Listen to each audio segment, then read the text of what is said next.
Hello, hello, hello, hello, hello, hello, hello.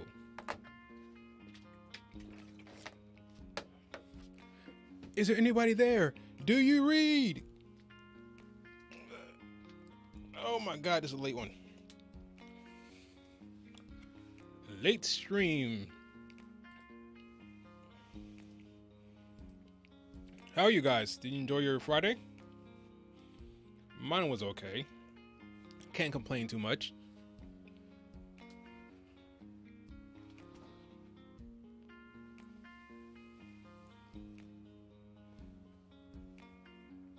How's the audio? Audio sound good? How's the level? Everything's all good? From Australia. Hey, how you doing? I see you. I see you. Audio's good. Awesome.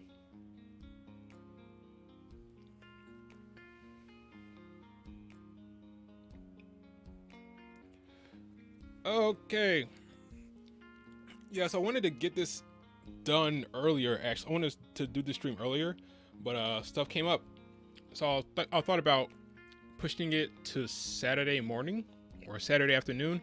But like, nah, I can do it now. Might as well. I'm not sleepy yet, so why not? Yeah. That is a cute dancing gif. I got off. I don't know where that freaking this gif is from, like what show's from or anything like that. I just thought it was cute, so I put it in the stream. It matches my mood because I actually liked this chapter for the most part. It was solid, good writing. I thought not a lot of complaints. There's some nitpicks here and there, but overall, I thought chapter 8 was pretty solid. I have to say. What are your thoughts on chapter 8? Thought it was good, thought it was bad, thought it was meh. I thought it was pretty good. Let's type something. Let's see, let me look at the chat. I was on Twitter for a second. Enjoyed it. Bad, good. The MILF team is complete. I hear you. 7 out of 10. Mad for the most part. 7 or 9. 7 or 9. Okay, Michael. Good. 4 out of 10. It was boring. Sup, Vexed. It was okay, I guess. Yeah. You could argue it was, in terms of the writing. I mean, it's not exciting. Not something you necessarily want to watch someone react to, right? But in terms of the writing, there's not much to complain about. I thought it was tight writing, solid writing. Mostly everything made sense. There's some things to talk about in terms of the relationships, especially in terms of the Schnee family. But yeah, there wasn't much action to really enjoy. But overall, when it comes to RWBY, when things make sense and people don't say stupid stuff, I'm happy. So I gave this chapter a positive review because the writing wasn't annoying and things made sense. So I'll give them credit for that. Since I'm starting the stream late, I might well just jump into the review. Let me see how much people are in here right now. Let's see how many people are in here. Yep, this looks about right.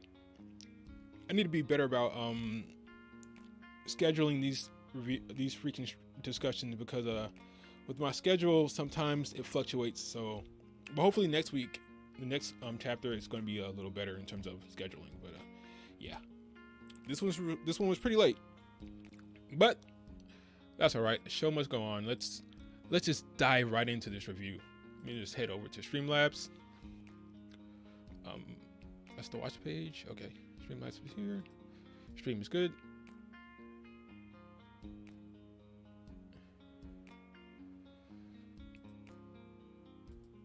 Hey Vex, are you going to continue the world building videos? Maybe after. I have plans for after this volume, but we'll see. I don't probably, but we'll see. I'm not 100% sure. I won't commit to it, but we'll see. It depends on how I feel. But let's get into the discussion. All right. So like I said, I enjoyed this chapter for the most part. Things make sense for the most part. But let's start from the top, okay? So at the beginning of the chapter, they skipped over the dinner. I'm kidding.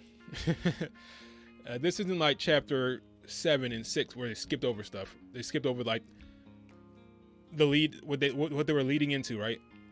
But so the chapter starts where we're beginning to plan for our dinner party.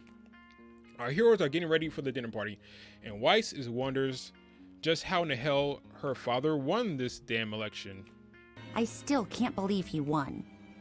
Robin was supposed to be the people's champion, wasn't she? No, that's The Rock. No, there's something I've been wondering about this whole election thing. Do people really believe that this last minute voter turnout could have swung the election that much? Because Weiss seems to be the only person that's questioning the legitimacy of this election. I think it's funny. Everyone else is kind of just going with the flow, like, oh, I guess you lost, but is no one else wondering how that happened? It was supposed to be a landslide. Jock won, and no one's at all questioning this election at all. Like, no one's wondering if there was some funny business going on. They're all like, just going with the flow. Okay, I guess he won. I guess we're all wrong. I guess all our projections were way off. He went from 70% to losing in a matter of minutes, but no one's questioning it except for Weiss, apparently, which is kind of interesting. I thought it was kind of funny. Yeah, she's the only one who's actually questioning this whole election thing.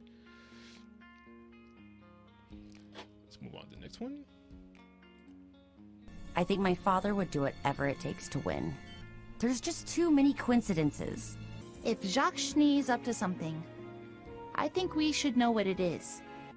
So the plan is to have Weiss snoop around the Schnee Manor to see what her old man is hiding. Makes sense. I mean, she's the only one who'll be able to snoop around without being questioned. So all that makes sense, right? It's logical, which is good. I love when things are logical in RWBY. So they show up at the party and Whitley opens the door. He's happy to see his sister, right? We'll see. Where's Klein?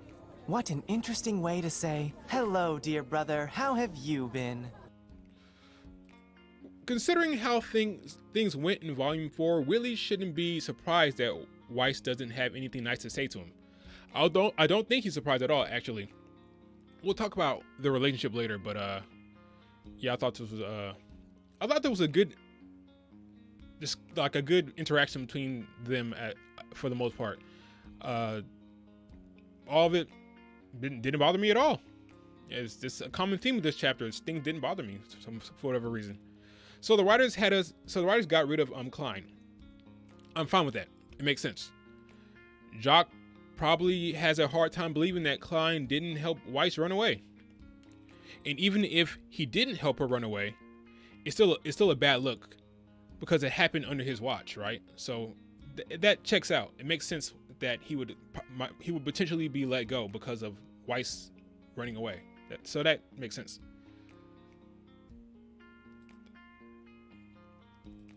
So Whitley leads them into the dining room. He runs to the other side of the house, goes up the stairs, and then come down this staircase to greet his sister.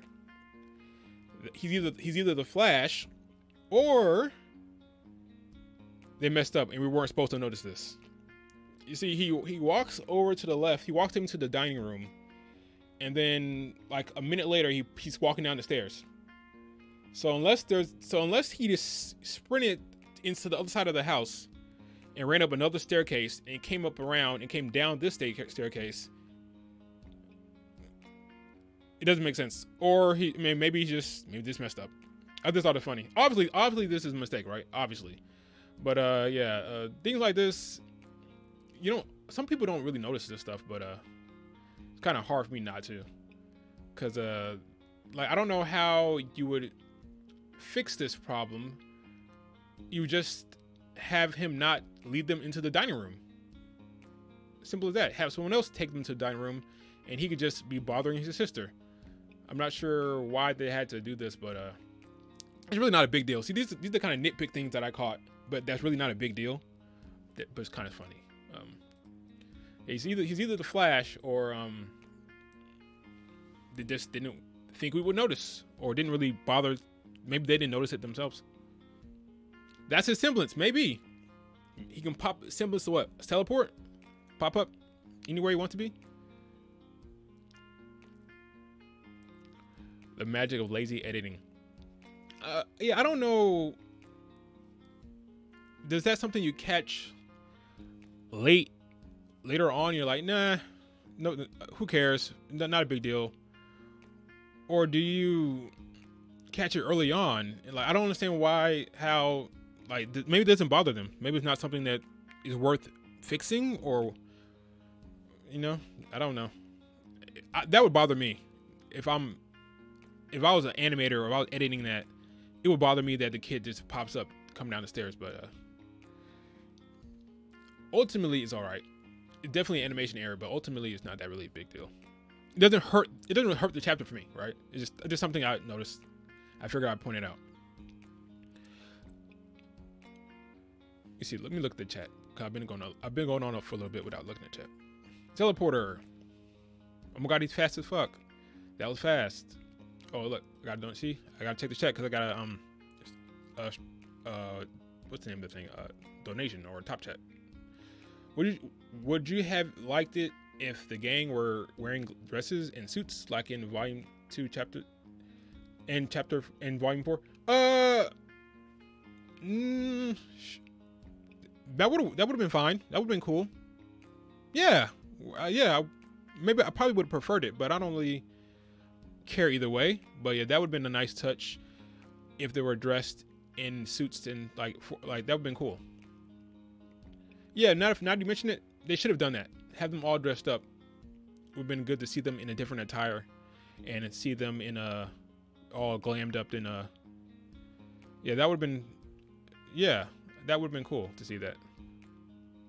Oh, thanks, Michelle. You just donated without anything. I appreciate that. It's very sweet of you. Yeah, if you're gonna donate, ask a question. I'm happy to answer any question you have. Let me go back to the. All right, so let's go back to Streamlabs. Where was I? All right, so after Whitley teleports, we go back to the. We don't go back to. We start off with the meeting. The meeting between Ironwood and Papa Schnee, aka Colonel Sanders. Robin was also invited to this party. Let's see, where's the... Here you go. Robin was invited, and she's sitting at the middle of the table between Jock and Ironwood, as a way to show she hasn't yet picked a side, right? She's neutral. She's in the middle. She's not sure if either one of them has Mantle's best interest at heart. So she's kind of feeling them out, right? She's in the middle. She's kind of like looking back and forth, saying, "All right, should I roll with Ironwood, or should I roll with the council?" She doesn't know yet, so she's in the middle. I thought that was it's a nice shot. It's well put together shot.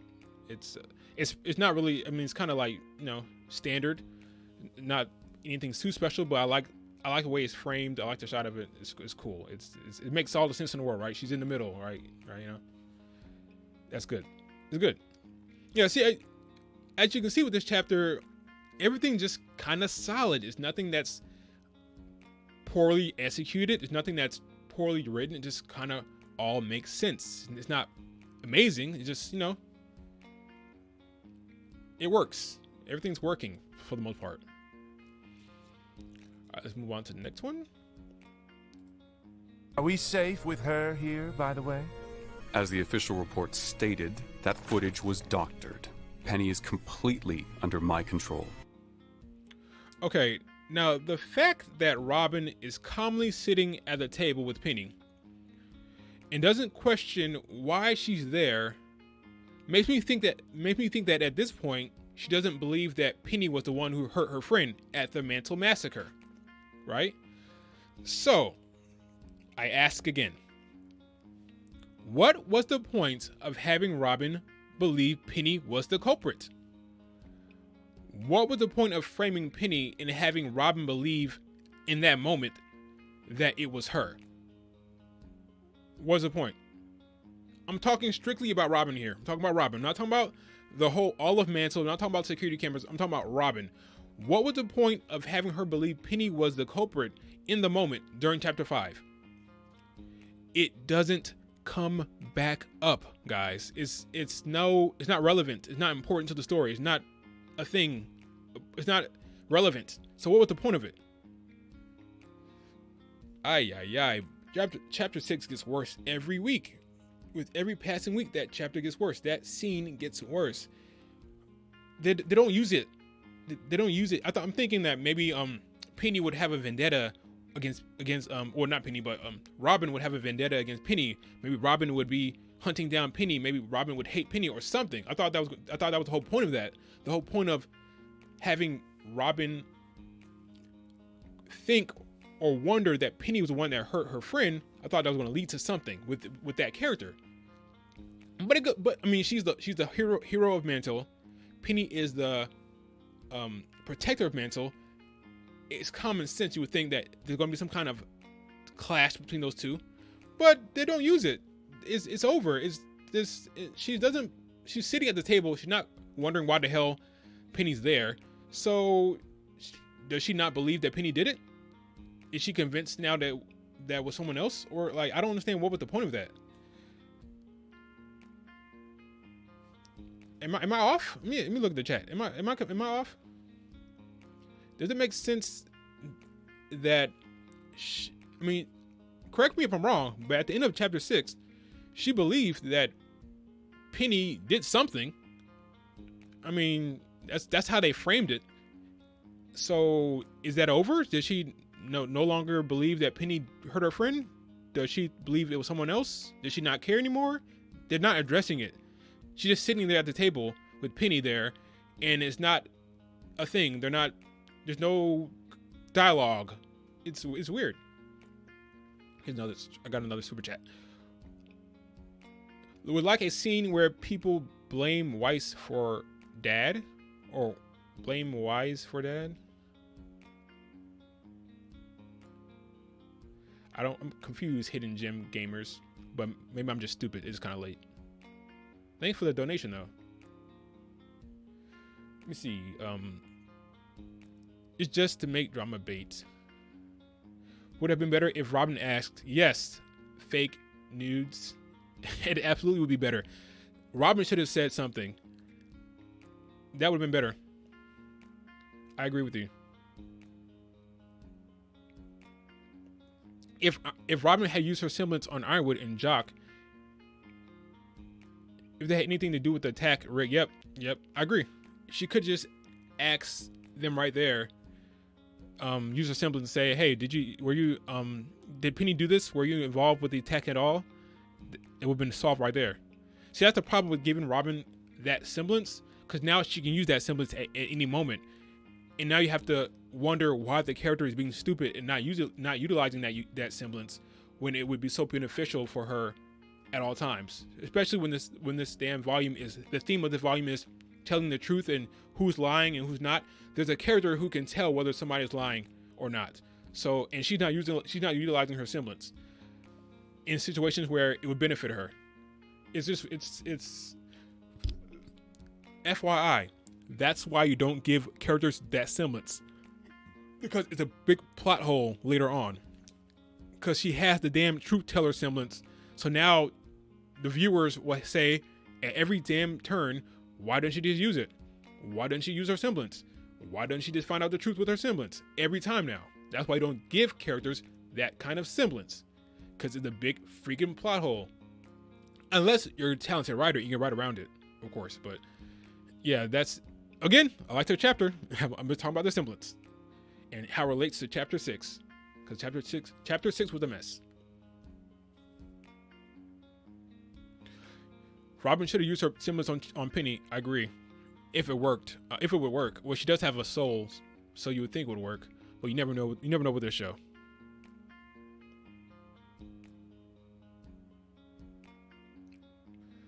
Yep.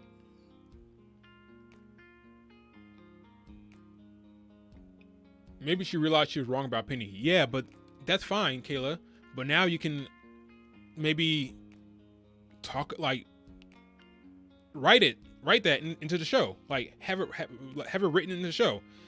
It could take like a line or two. It wouldn't take like a long, drawn out exposition. Just address it in the show.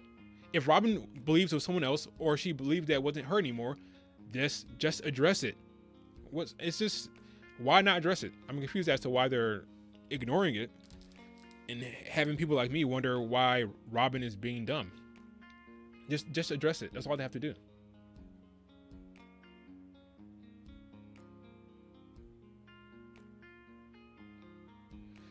In my opinion, the Penny blaming thing was probably just a big way of giving Penny forced development, as well as explaining why Penny can't be made again. Yeah, I don't. It's hard because it's hard to figure out why. My guess, the whole framing of Penny thing in chapter 6 was just about having that shock moment, like in volume 3 when Yang got framed. Just wanted like something that was going to shock the fandom, that kind of thing. That's the only thing I can think about. But yeah, but as far as this chapter goes, yeah, it would have been better. I agree with that other commenter who said who posted it would have been better if Robin would have asked about Penny rather than not Watts, but rather than Jock. It should have been her questioning Penny, or at least like giving her, jabbing her, or like a snide comment or something, because she just sits there and never even addresses that Penny's there. And the last time you saw Penny, your friend got hurt, people got killed, and people were framing Penny. Last time we saw them together, people were framing Penny. So it's interesting that it had Robin say nothing during the whole meeting to Penny. No food and wine for Ironwood's gang or Robin. I didn't even notice that. There was no food in front of them? I thought there was. I didn't notice. Oh, thanks for the super chat, by the way. I did not notice. Let's get back to this this discussion. Where was I? Yeah, another thing. Why is Penny even at the meeting? Why is she there? Why did he bring the robot girl to the meeting? For what purpose? Shouldn't she be out of the limelight? Like, she's kind of like, you know, well, I know they're not in Mansell right now, but still, like, why is she at the meeting? Like, what is she going to contribute to this meeting? She's just there to listen. It's interesting. Whatever. But that's not a big deal. Again, Penny being there is not a big deal at all. So that's like a little nitpick. It's not something that hurts the chapter for me. All right, let's move on to the next thing. So Whitley won't leave Weiss alone. So they come up with a plan to get rid of him. Now, this sequence was fine. I thought it was well done. Not much to say about it, honestly. It was a little cute, fun little moment where they want to hit him with all the food, but it hits the other lady and she spills the wine on him, or the whatever she's drinking, the red wine or purple wine, what the hell she had in her freaking glass. And it's fine. It's cute. It's okay. It's, again, solid. Not great, but solid. Not annoying. It works. You just move on. But I thought it was well done. Not much more to say about it. Let's move on from this. So one thing I will say about that scene, they didn't bother to put any food at the bottom on the ground here. I mean, we just saw how all that food went flying and made a mess, and the wine went flying onto Whitley and made a mess.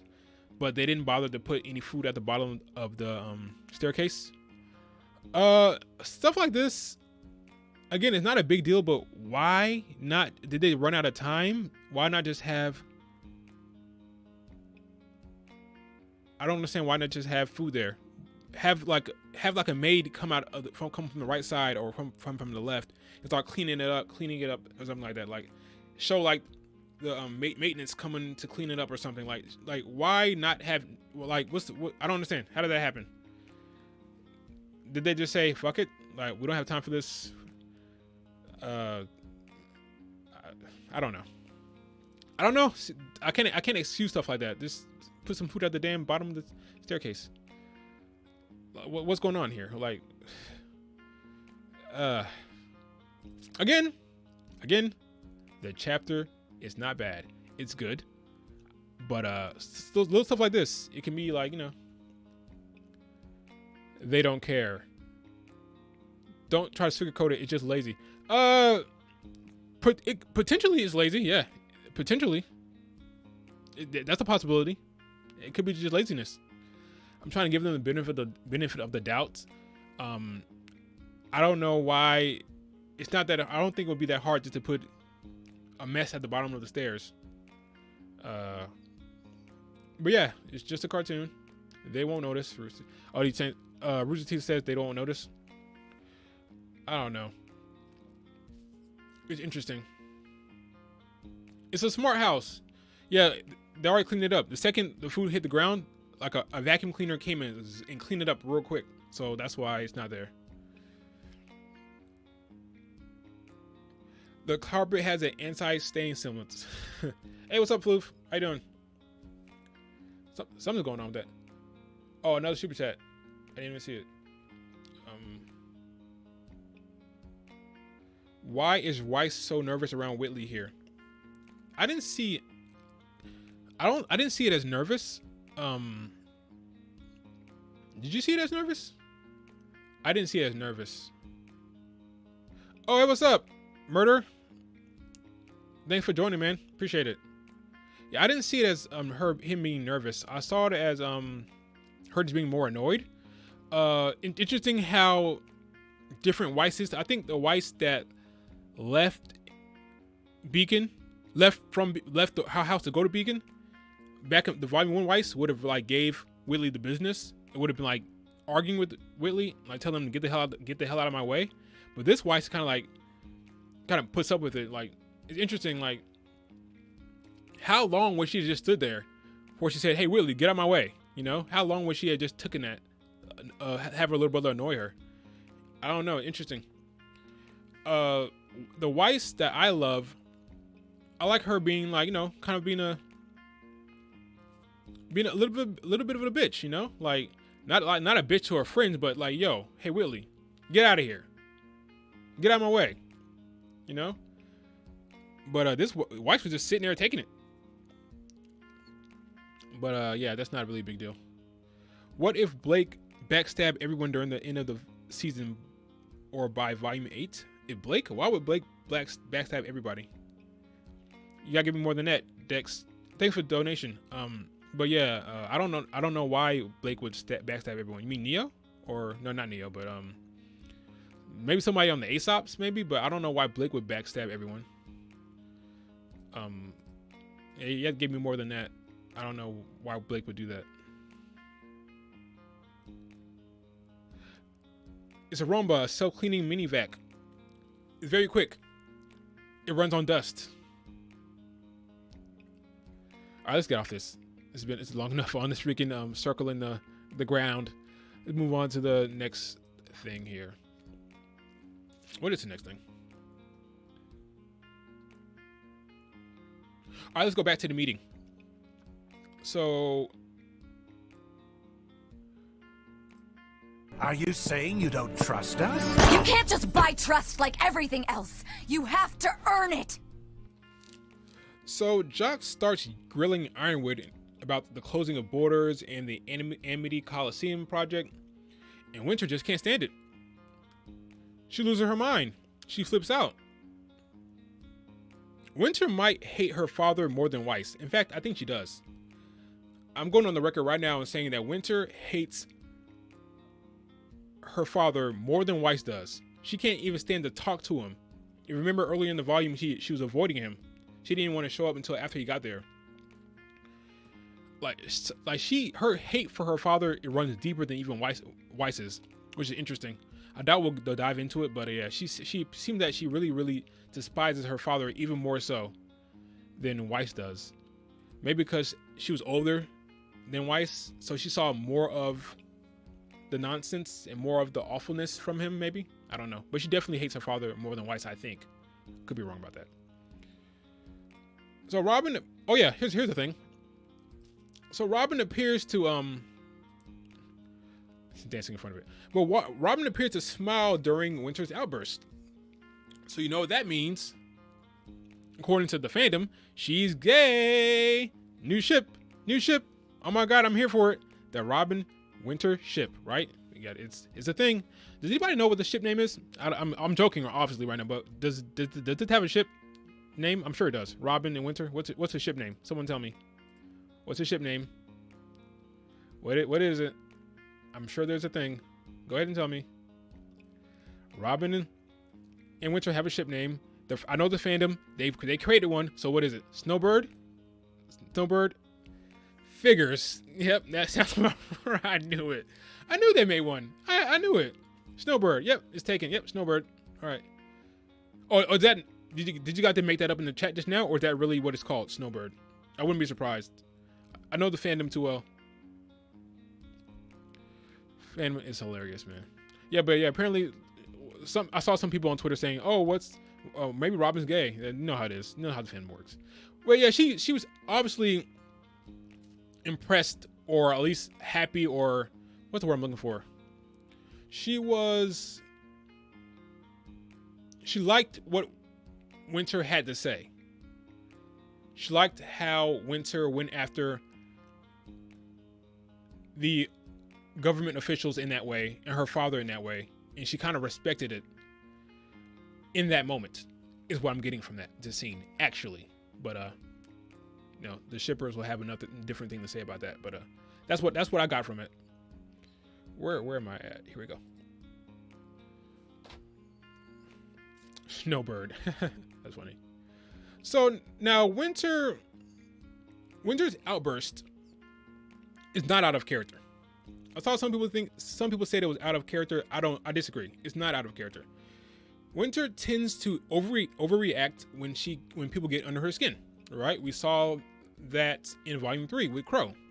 So I'm good with this. I like the outburst. It makes sense. She has a bad temper. She has a short fuse. If you get under her skin, she will flip on you. She did it during Volume 3 when Crow manipulated her into fighting.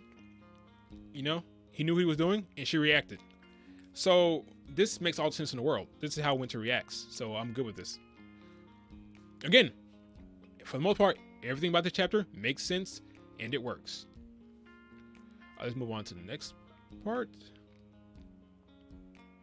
Here we go. General, if I may be blunt, you have spent what little trust this council had left in you.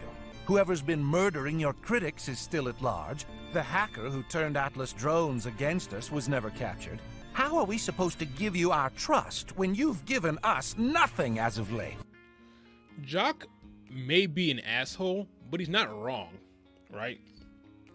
All things considered, the Atlas military does look bad. They do. There's no way around that. They look bad. They messed up at the Fall of Beacon. When's the last time they had a win? They keep serving up L's, you know? So that's fair. I mean, he can't deny that. They have been serving up a bunch of L's lately. And so he's not wrong. The Atlas military does look bad, really. They look really bad right now. So I can't really blame the council for wanting to potentially do something about all these freaking mistakes and all these missteps and failures from the Atlas military. So that makes sense. All right, let's move on next one. So after Winter walks out, Penny follows to check on her. Winter is disappointed with herself. She wishes she hadn't reacted that way. Penny says this. I sounded like a petulant child. I thought you sounded fine. You were just speaking from your heart. Penny thought Winter did nothing wrong because she's a dumb robot who doesn't know any better. You know, she's dumb. You can't react like that in front of government officials.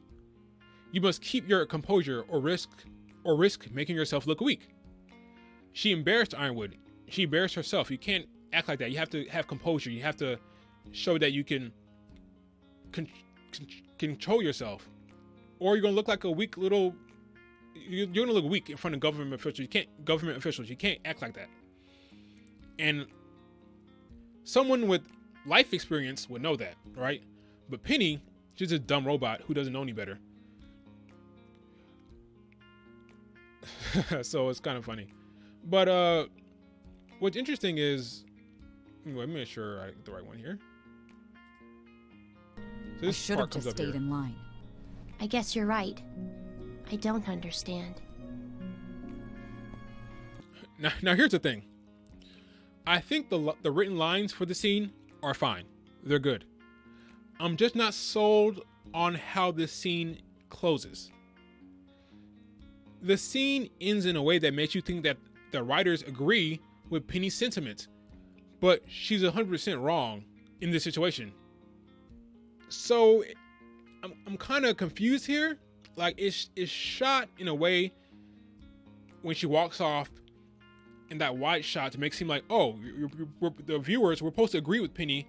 We're supposed to agree with her sentiment that speaking from your heart is always a good thing. But she's 100% wrong in this situation. She's just flat out wrong. And then she walks off like, you know what they should have did? Like I said, the lines are fine. The written words are fine, but the directing is off for me. You know what they should have did? They should have had they probably should have had them both walk off together, right? Winter could put her hand on Penny's shoulder as to say, "Oh, you silly little robot, you silly dumb robot." You know, she puts her hand on her shoulder in that way, and then they both head back into the dining room. After that, that would have worked better. But her just walking off, like turning her back and walk off, like, I don't understand. It just doesn't work because it made me think that they believe that Penny is the right when she's flat out wrong, and that just bothers me a little bit. But again, not a big deal, but it kind of, I don't like this part so much. This is probably the biggest problem I have with this chapter, which is not really a big deal, is how this scene closes, how it ends, the beat. I don't like how this scene is crafted in terms of the directing, because it makes me think that they think Penny was right, or her sentiment was correct, and she's flat out wrong all the way around. She's wrong, in my opinion, at least.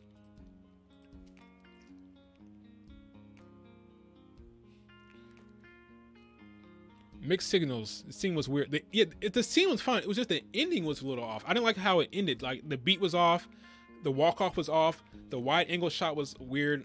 Like I didn't know what they were going for in the ending of the scene. Like that's what threw me off a little bit. But that may just be me. I'm not 100% sure if I'm being too anal in here.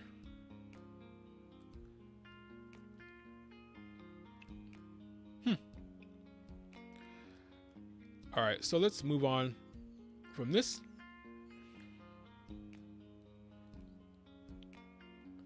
We got to talk about Willow Schnee. Got to talk about Mama Schnee. Oh my gosh, she's here. She's finally here, looking as beautiful as I thought she would look. She's here, guys. Willow. Now we get to dive into Weiss's relationship with her mom. We talked about RWBY's relationship with her dead mom in a way. We talked about Blake's relationship with her dad. Boy, that was rough. And we talked about Yang's relationship with Raven. Now we get to talk about Mama Schnee and Weiss. So here we go.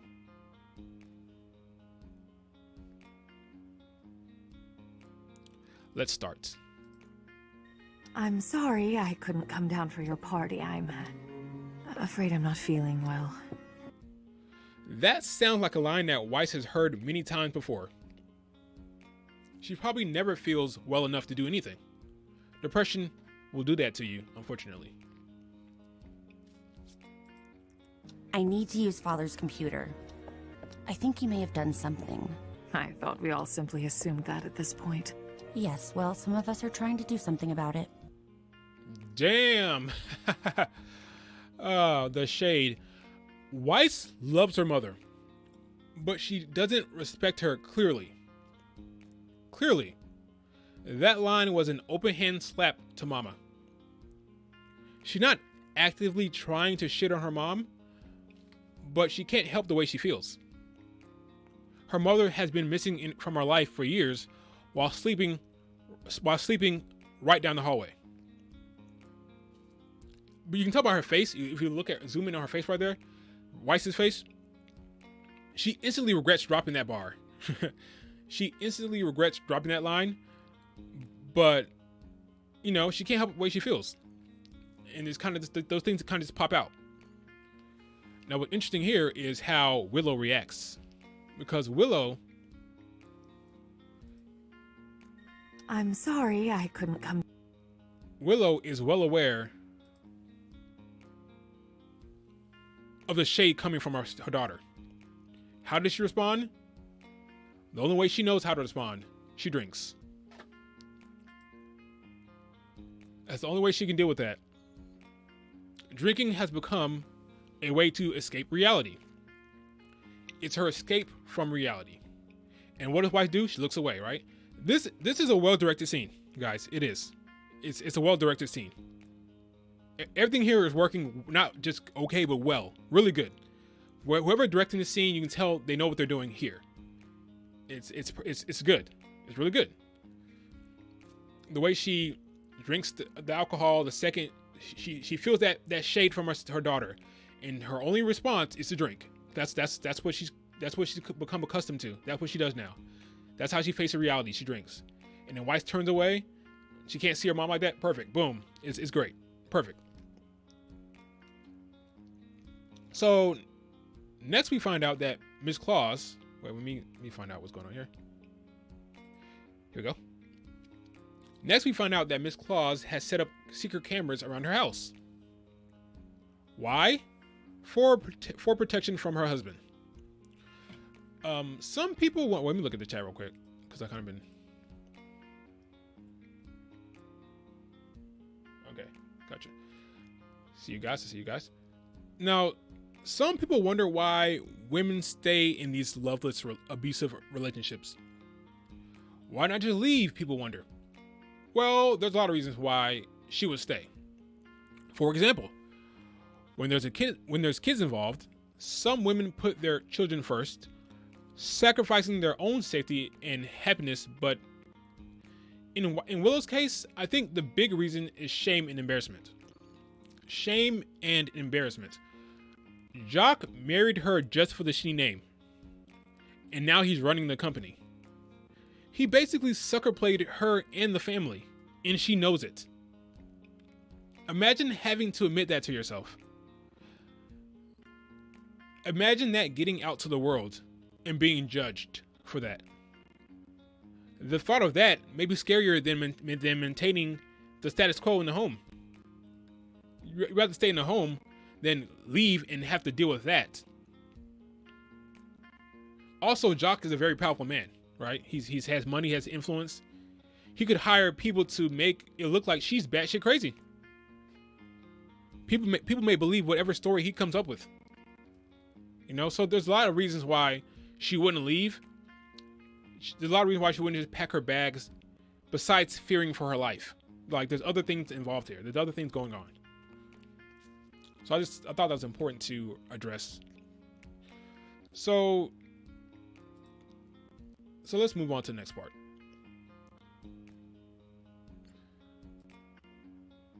You haven't come back to stay, have you?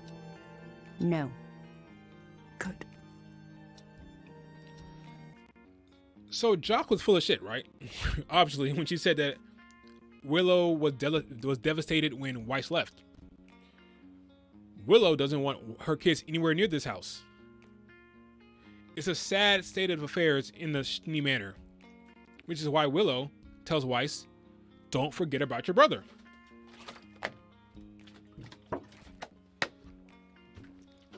She says that here. No matter what happens, Weiss, please don't forget about your brother. Whitley wants nothing to do with me. You left him alone. With us. Now I'm glad she uses the word us instead of just him. She's acknowledging that she's a shitty parent herself. She's a depressed alcoholic who makes no effort to be with her kids or makes no effort to spend time with her kids. At least she's not in denial. It seems to me that she's not in denial about that. So at least she got that going for her as a character. She acknowledges that she's a shitty mom, and she doesn't think her kids should be around her as well. She says, "You left Whitley alone here with us, not with him, not with the evil man, but with us." Because she's aware that she's crappy herself, right? So I thought it was good. I like that. I like that little touch. All right. So enough of me. I've been talking a lot. What do you guys think about Willow? What are your thoughts on how this was handled? How do you feel about the introduction to Mama Schnee, the original Ice Queen? Let's look at the chat. Oh, I got another donation. Super chat. Would a Crow and Willow talk be nice to see? I think a Willow and Winter scene would be nice. I have a bad feeling that Winter will not be interacting with Willow this volume, unfortunately. I don't think we're going to get a Winter Mama Schnee scene, and that's kind of disappointing. But I'd be much more interested in that. Crow and Willow, potentially, it could be awesome. I don't know. I can't picture how that would go or why they would talk, but it could be cool.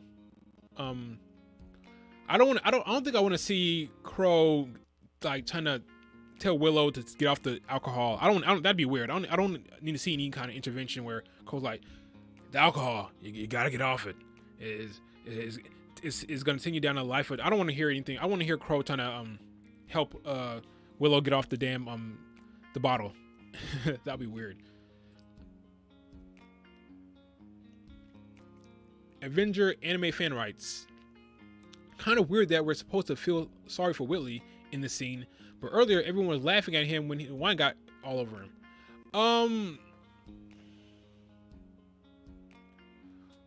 Well, the wine falling on him, it's not that big of a deal, really. They wanted to get rid of him. They wanted him to get out of the way. I will say, well, I'm about to get to Whitley in a second, so I'm gonna hold off on talk about Whitley for a second because I'm gonna get to him later on in the discussion. But that's an interesting point you raised. I'll talk about that. I'll talk about Whitley a little bit. Maybe once I talk about Whitley, that will answer your question, or your little, not your question, but that'll address what you're talking about right here. Let's see. Look at the chat. I'm happy. Especially happy that she tells Weiss that Winter and herself are bad older sisters. Yeah. I don't know if he said they were bad older sisters. But I see what you're saying. But I don't think she said they were bad older sisters. She said that they left him there with them. But I'm gonna talk about that a little bit in a second here. But I see your point. Was Willow a huntress? I have no idea. MILF rank. We can rank the MILFs another time. Wanted to see the dynamic. She's pretty sad and pathetic. So it's done pretty well. I agree. She is pretty pathetic, honestly. I hope to see more of her in the future. Bigger role.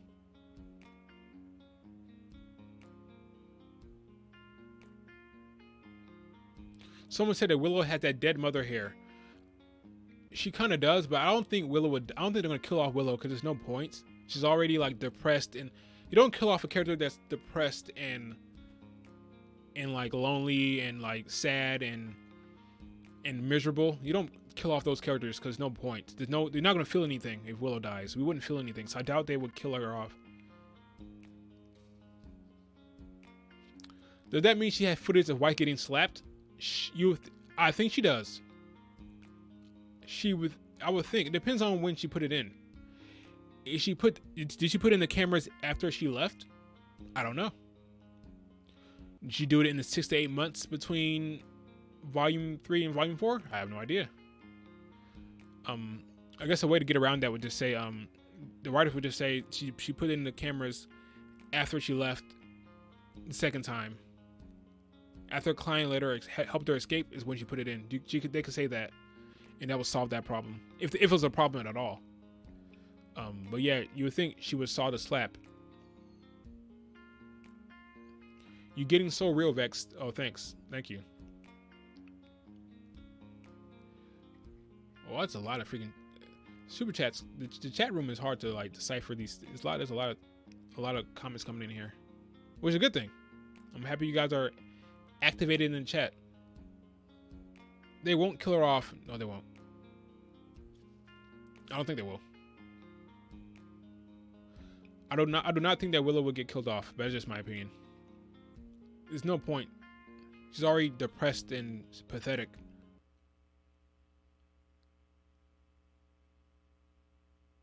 She's not that important to the story compared to the maidens or relics, so there's no point in killing her off. I agree. There's no real point in killing her off at this point.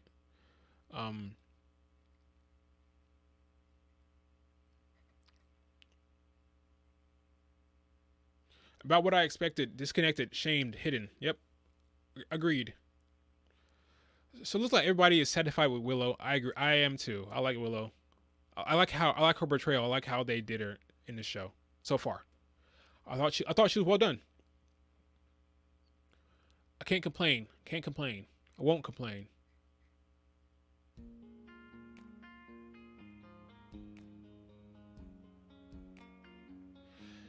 This is RWBY we're talking about here. We've had 4 to 5 characters who were introduced just to kill off. I agree. I wouldn't put anything past them, but I just don't see what the point of this one is. What would be the point of killing her off? She's lasted in the house for this long. What would be the reason to kill her off? Why would Jock kill her off at this point? He just so happens to find out the cameras are hidden at this point. That doesn't make sense to me. That would be weird. That would seem contrived if they did that. I agree. Robin is more likely to die. I agree with you.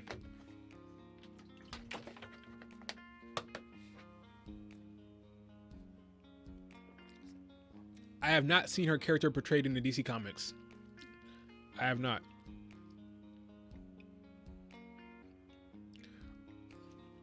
All right, let's get back to talking about the discussion. So I see you guys like Willow for the most part, which is great. Now, what the writers want to do with Whitley is with Shitley, as you call them, is interesting. Or at least interesting to me, because I want to see if they can execute this and pull it off. Where am I right now? Here we go.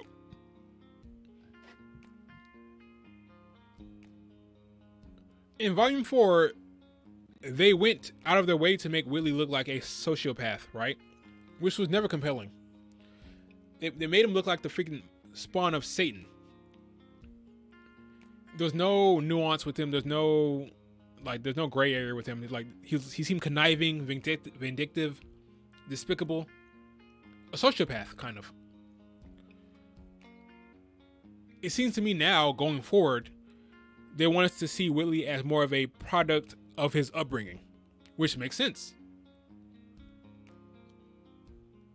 Of course, Whitley's a little shit. Of course, he's a dick, right? He's basically living in a loveless, broken home with both parents. White should understand herself. she used to be a little shit herself. This is the one thing people forget. Like we all love. Well, I love White. I personally love White from the beginning. But sometimes we forget White used to be a bitch, right? She was mean. She was rude as hell. And that's the same Weiss that Whitley experienced as a kid, right?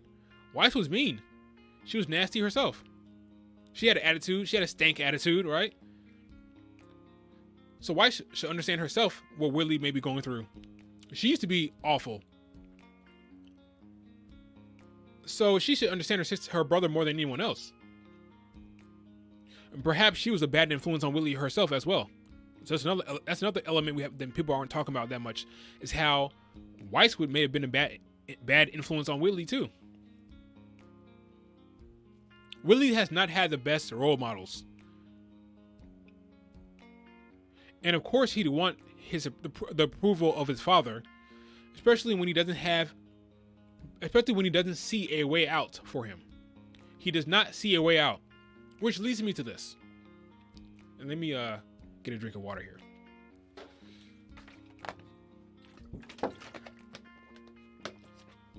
According to Weiss, Whitley has never liked either of his sisters. He doesn't like Winter, and he doesn't like Weiss. According to Weiss, I think Whitley is jealous of his sister's semblances, but not because he wants power. He's jealous because of he's jealous of their abilities, because he sees them as tickets out of this damn house. Their semblances were tickets out of the damn house, and he was left alone. Right? Winter went to Alice Academy and joined the military to escape the family business.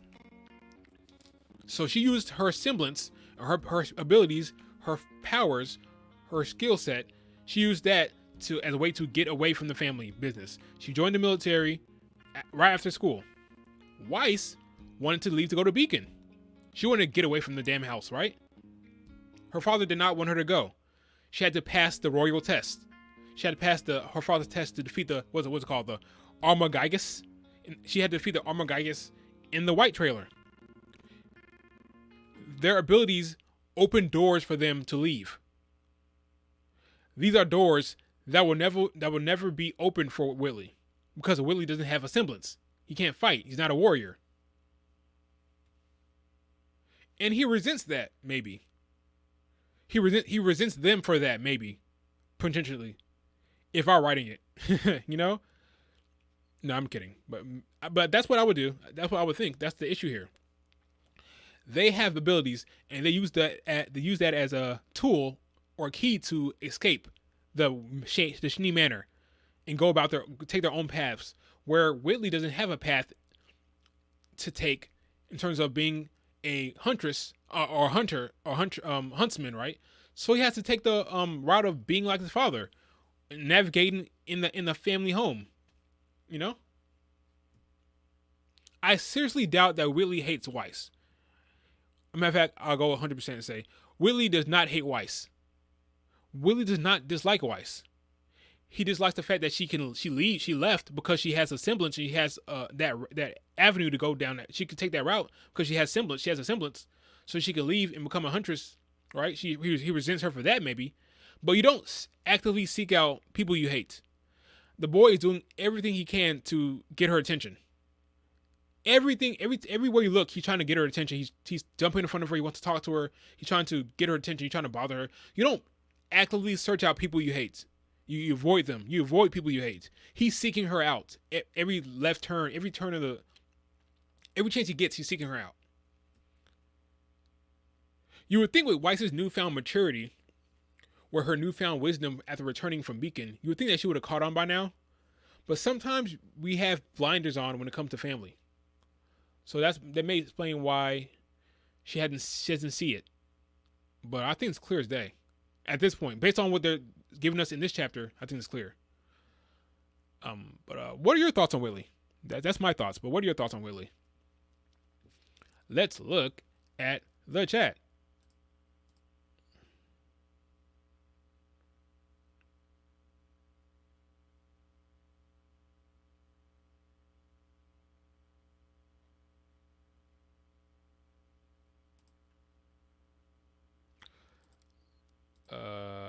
Let's see what's going on. I don't know yet. He feels abandoned to me. Yes, he has abandonment issues. Unlike Weiss. Weiss has abandonment issues as well, you could argue. Unlike Yang does not have abandonment issues. But you could argue he does. And I don't like him. I didn't say I like him either. Whitley did not say he had the glyph semblance. I assure you he does not have a semblance.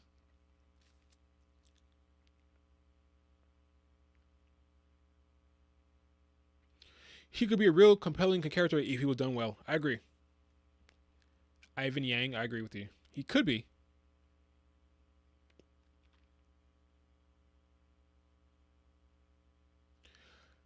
Vex, do you think they would do a Grimpira? No. I joke around, but I don't think they would do that.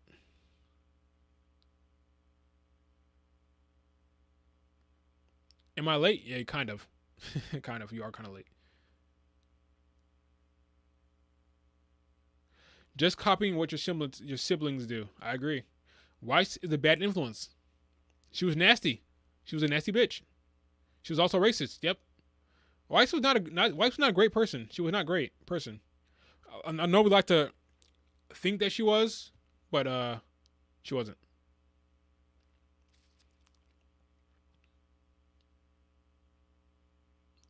I hate looking at him. Take it off, Vex. Whitley is they could do some things that could be interesting. We'll see. I'm not gonna give my hopes up.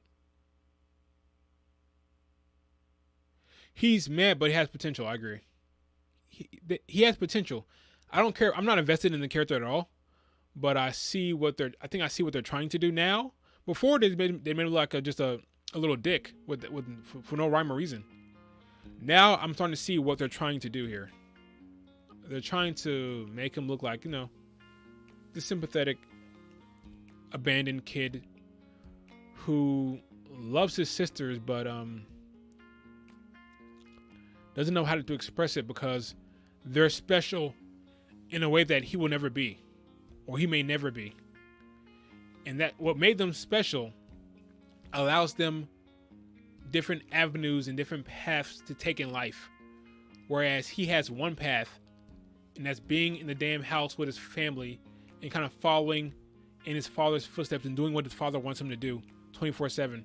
He can't really rebel in the way that Winter and Weiss can because he doesn't have a semblance. He can't become a huntsman in that way. But maybe I'm thinking too hard about it. We'll see what the writers do.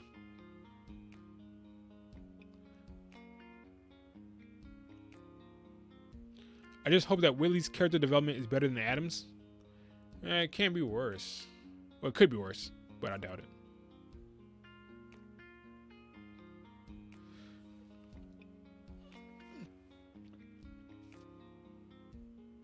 Maybe Whitley will run away after spying on his dad talking to Weiss. I don't see him running away. But I think him and Weiss, before the end of this volume, they'll have a heart-to-heart or a talk in some regard because they're kind of setting it up now. Whitley and Weiss will have a talk, and we'll see what comes of it. Hopefully it doesn't feel contrived and not earned. If Whitley makes a face turn, and that just means like starts being a likable character in the fandom, I hope it's earned and it's not like contrived and forced. Hopefully they have a satisfying character arc with that character. We'll see.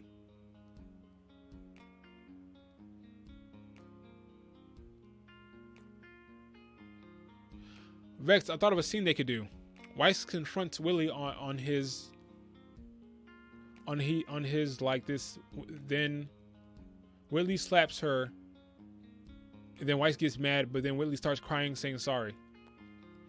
Anything can work if executed the right way and written the right way. Things like it could work. It just depends on how it's executed in the show by the writers and the animators. There's one thing about animation: if you're gonna have somebody slap somebody, it can't be goofy or silly. You gotta work. That can be a hit and miss. depending on how it's animated.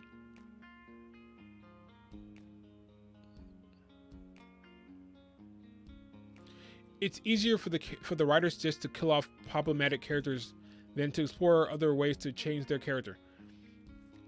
I agree. I agree with you 100%.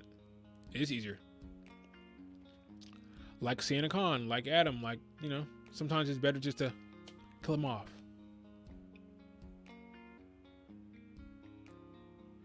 Vex, do you think this volume is better because Salem is absent? Better than what? Better. I like Salem scenes in volume 6. For the most part. Salem, like her scene in volume 6, chapter 4, I liked.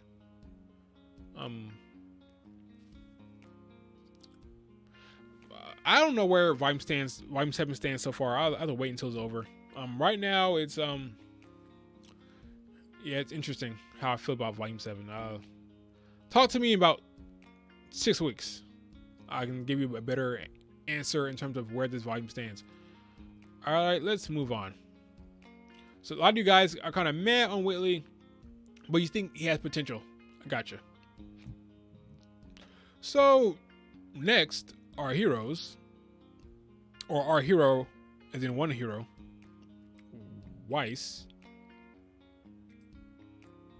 Who are you? Weiss gets her first look at Watts. So this is the first, or one of the first heroes to see Watts in the show. I think she is the only hero to see Watts. I believe she's the first person to see it. I could be wrong, but I believe she's the first person to see Watts. Besides Pietro, but you know, Pietro's a new character. Of our main cast of heroes, she's the first person to see Watts. Now she just needs to get that video in the hands of someone who knows Watts, like Pietro, or Pietro. Yeah, who else knows Watts besides Pietro? Maybe Ironwood. Maybe. Yeah, she had to forward that video to Ironwood and Pietro. She needs to hurry up. She needs to hurry up, by the way.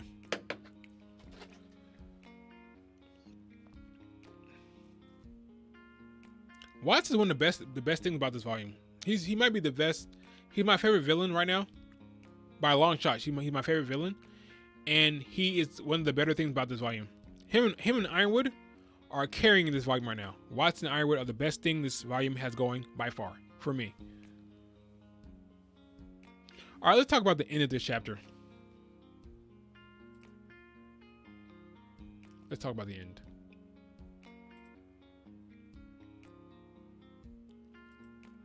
I very much like the end of the chapter.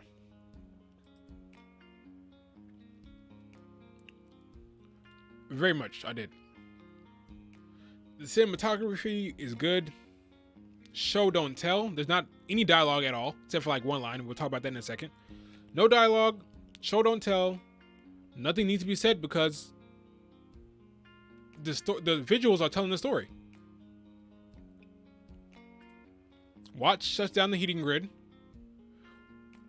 which means shit's gonna get cold. You know, we see the rain shift to snow. Mantle is being made to suffer more, is what's happening here. This is a common trend this entire volume. We had the riots, then we had the Grim attack that they didn't show. Now we have this shutting off of the heating grid, and now we see the rain shift to snow. I'm interested to know how Watts plans on blaming Ironwood for this. The heating grid runs in partnership with the Schnee Dust Company, unless he plans on screwing over Jock now. Now that Jock's on the council, he's going to double cross him and have the people blame the Schnee Dust Company for this, because nothing else makes sense. They have to blame the Schnee Dust Company because the Schnee Dust Company runs in tandem, runs in partnership with the heating grid. So there's no one else to blame but Jock. So it'll be interesting, unless he says that Ironwood is the one who attacked the heating grid somehow, but I doubt that would work. That would make much sense to me. So I think he might be double crossing Jock here, but we'll see. It could be interesting and hilarious. I also really like the decision of having the one line at the end of the volume, at the end of this chapter was really good from this kid. Let me see, where is it? Here we go. Where is it? Here it is. Right. What the hell is it? Here it is. Right there. Hey, Mom! It's snowing!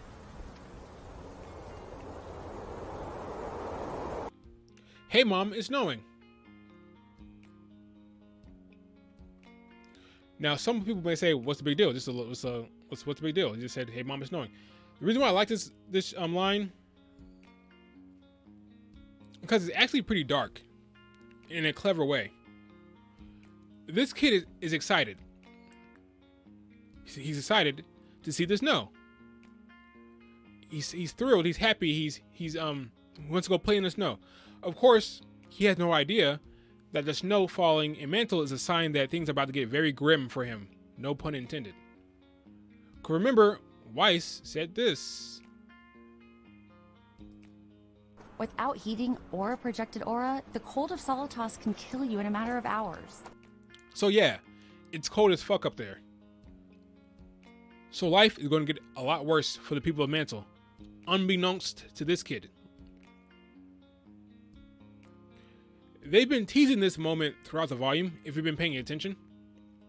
Throughout this entire volume, they've been teasing this whole heating grid thing, all the way. So, you gotta give the writers credit again. Gotta give them credit. You gotta give credit where credit is due. They've been building up to this moment. So I'm assuming this moment in particular is going to be significant, I would hope. How funny would it be if start of chapter 8 or chapter 9, they're like, well, that was a problem, but we fixed the heating grid. So the people meant were cold as hell, but now we fixed the heating grid. I might flip if they did that. To skip over the riots, skip over the Grim Attack, and to skip over this, then I think they're trolling us at that point. They would absolutely be trolling us. But yeah, the Mantle, they're gonna freeze like pretty bad. I hope all the homes have fireplaces. If not, people are gonna die. People are gonna die really quick. If not, so I hope they have fireplaces. But even then, it still be ridiculously cold. If you're gonna die in a matter of hours, if it's so cold that if you don't have projected aura, you're gonna die in a matter of hours, then I don't know if a fireplace will help you. The Schnee Dust Company would definitely get blamed for this, 100%. I would think, but I could be wrong. I've been wrong before. Hey, Mom, it's snowing. The foreshadowing paid off, I hope. Poor homeless people. Yeah, the homeless people are gonna die, straight up.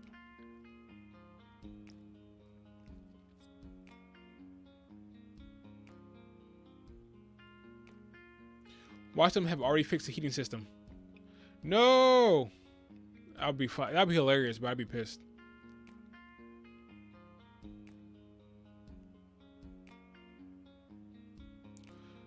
Notice me, Sinepi. What? I never know how to pronounce that word. So, you notice, Watts is a good villain. I agree.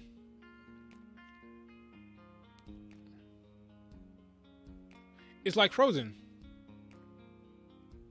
which would lead to more riots. Riots in the snow. I don't know I don't know why he felt the need to get rid of his umbrella. Like, dude, you can still use that. Why the hell you toss the umbrella for? Let me pull it back up. He can still use that umbrella. He just tosses it like, oh, when we needing this, dude, it's snowing. You can still use the umbrella. It's a perfectly good umbrella. I know they did that for cinematic effect, but still, it's kind of funny. He just tossed away his umbrella like that. Like, won't be needing this. Like, dude, it may rain somewhere else. You still may need your umbrella. Yeah, dramatic flair. Yeah, exactly. Like, it's cool. It's a nice look. It's a nice looking shot. It's just funny, like standing up there. Like you didn't have to go up there to do that. You could do that from anywhere. But no, he had to do it. He had to be a badass about it. Freaking love Watts. I love Watts.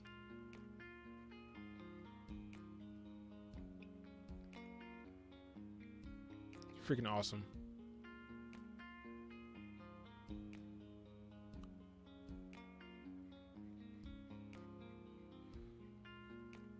Hey Vex, let it go. What the umbrella? I did let it go. He did get let it go. Why would no one in this universe not have their aura unlocked? If it meant their survival in harsh conditions, it makes absolutely no sense that no one in this world would have Watts's just waltzes around defenseless. Well, Floof, it's possible that if I think in the show, you can strengthen your aura. So even if you have weak aura, or even if you have your aura unlocked, it still may not save you from the cold, because depending on how strong your aura is, I'm guessing. I'm trying to like answer your question. If I was Miles and Carey, what would I say? That's how I'm answering this question. Like, I'm putting my mind inside of Miles and Carey. What they will say is, in this world, you have to strengthen your aura, right?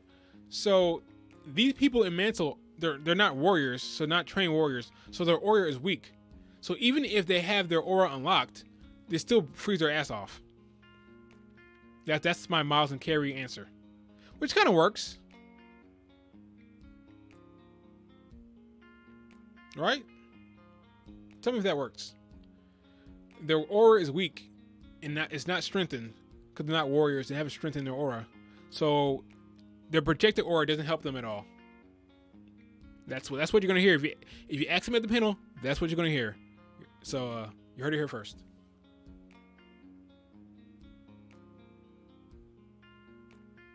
Hey Vex, do you think that Volume 7 shows more humanity than the other volumes?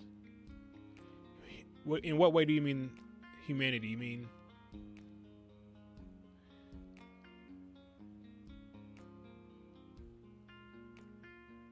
in what way? No, it's a cartoon. That works, Vex. Yeah, I think it works. John not knowing that aura will still always be the dumbest thing. Yeah, it was. That was silly. You mean tell me you're applying to Beacon Academy, you get into Beacon Academy, you have no idea what aura is? Yeah, that was kind of weird. Like the people. Yeah. Yes. I see what you're saying, and yeah, I think Volume 7 has done the most in terms of showing the people and the suffering of the people, the common folk, more so than any other volume. If that's what you're saying, I think that's what you mean. Yeah, I think they've done they've done that the more in this volume than any other volume. We've seen more of the world in terms of the other folk in it, and the common folk and the civilians and how they behave and how they maneuver. But not that much though. But yeah, compared to other volumes, this has been the most. I agree. What is Watt's motivation? We have no idea. We'll probably find out in this volume because he used to work for he was a disgraced scientist. We know that. We don't know why. We'll probably find out from Pietro later on why that is.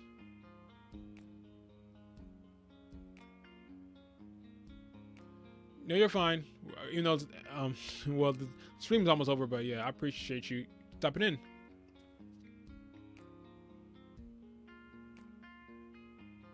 What will be the final villain for this arc? I wonder.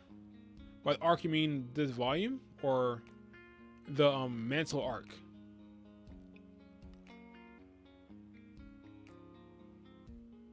The Floof PTSD.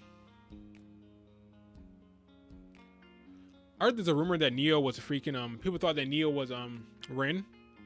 Where did I hear that nonsense? I saw that somewhere that someone was like, "Oh, Neo is Ren." Now, Ren is the reason why Ren is being weird because that's Neo. I'm like, what? Where did I hear that from? I heard that from somewhere. I can't remember where. Jeez Louise.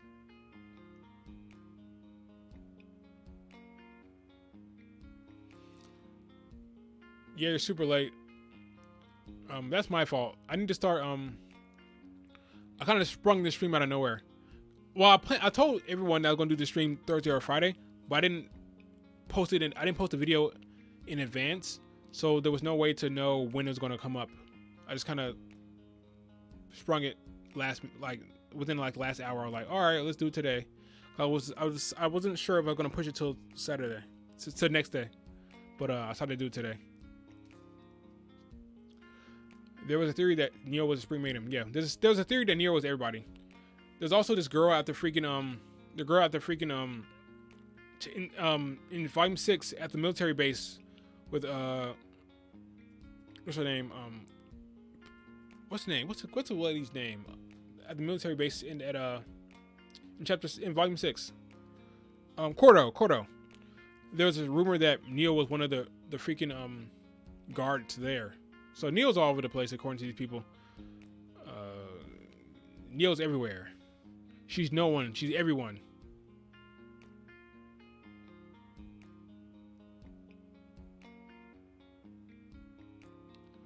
I'm glad you're able to make this one average anime fan.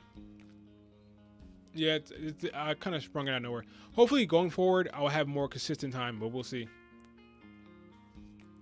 Neo is the Illuminati, kind of. All right, so what are my final thoughts on this chapter? I thought the writing was solid. No major complaints.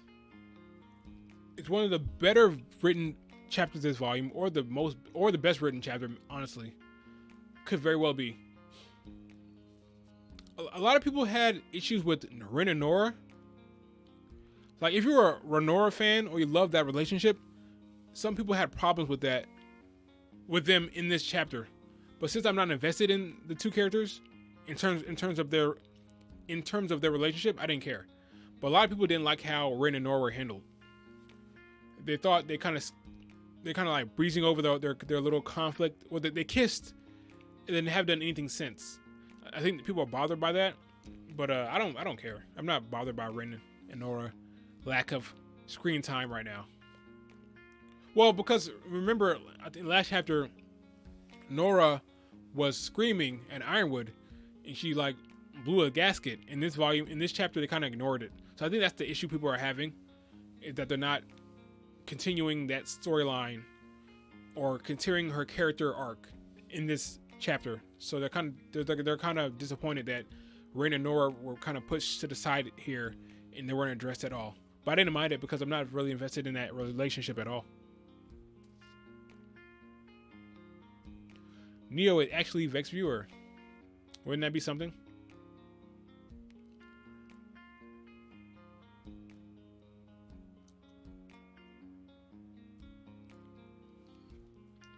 Oh, no problem, Sito.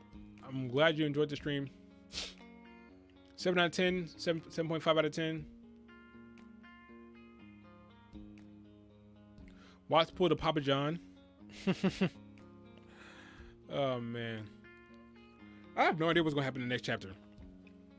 Chapter 8, not chapter 8. This was chapter 8. Chapter 9, hopefully they don't skip over the conflict of the heating grid. I don't know. One thing I'm kind of disappointed with. I thought the Aesop's would be more of a. They'd be key pieces. They'd be key pieces in this volume. Like, I thought they'd be more relevant and more important. I thought. I mean, since chapter 3, they had a chapter named after them, and since chapter 3, they haven't really been a part of the storyline in any significant way. I'm kind of disappointed that they are not more in the limelight, more screen time, because I thought they were going to be bigger players in this volume. But maybe they still will. But I just thought it was interesting that there's been a long gap between the Aesops being relevant from chapter 3 till now. It's been a long gap. They haven't really done much. Oh, that's another thing. Marrow should have been at that meeting. Instead of Penny, it should have been Marrow. Because he's a damn Aesop. Well, instead of Clover, because he was the damn Aesops. He's a part of the Aesops, and he was there at the Mantle Massacre. And they haven't talked to him at all. He had not addressed any of it. No one's questioned him in the show about what happened. He just kind of like got all scot-free. He was there. He was in charge of security, and they're not talking about his failures at all, which I thought was interesting. Everything they're doing with the Aesops are interesting. I still think one of them are going to be I still think one of them are going to flip. I think one of them are going to be working for the bad guys, either Clover or not. The more I see Clover, the less I think it's him. It may just be Hair, but we'll see. One of them is going to be a bad guy or a villain. I thought Murder Arnold on Twitter said that the Aesops being 5 members is kind of a tell that one of them is going to be evil, and I kind of agree. I can see that because there's 5 of them, so one of them is going to be a mole. One of them is going to flip. It's going to be either Clover or Hair, but Clover would be too obvious, so I think it's going to be someone else besides Clover, maybe even Marrow. But we'll see.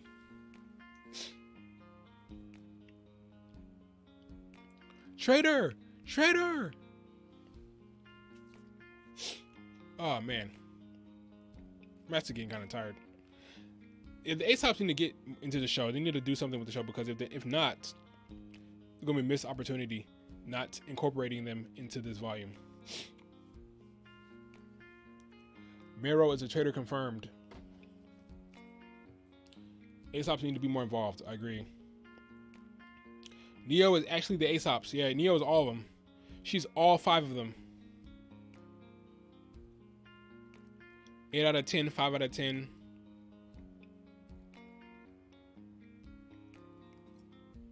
Vine is irrelevant.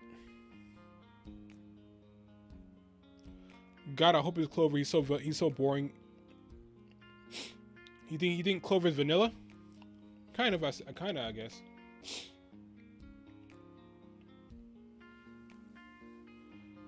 Yeah, I don't really know where this volume is.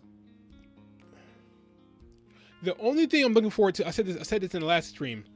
The only thing I'm looking forward to right now is Ironwood's reaction to finding out the truth.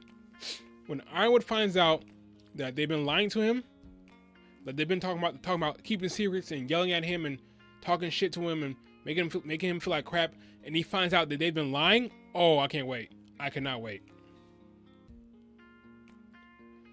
Ironwood's reaction to all this is going to be great. Vex, who's your favorite Aesop? I don't have one. If I had to say who's my favorite Aesop, so that's the thing. I don't have one. I would have one if they had them, if they were in the show more. If they're more relevant to the show, I would have one. Marrow, I guess Marrow, because Marrow had the best character work for me. He's the most compelling in terms of a character, and that's based on chapter 6. His talk with Robin in chapter 6 was good, and so he had the most interesting thing going in terms of his character arc, or not arc, but his character. Whereas everyone else I don't really know that much about, besides what I learned in chapter 3. So I wish they would get more screen time so to dive into the character more. Cause right now only Marrow has anything worth talking about. You know, but that's just me. Whew. All right, guys. It is 11:30 over here. Time to wrap up the stream. Thank you so much for joining me on this discussion. Thank you so much for the people who donated in the super chat. Thank you guys for being awesome and being respectful in the chat. I love doing these discussions. You guys are awesome. Now, like I always, before I sign off here, I just realized that the girl over here still partying on the screen. Let me get off. Move this.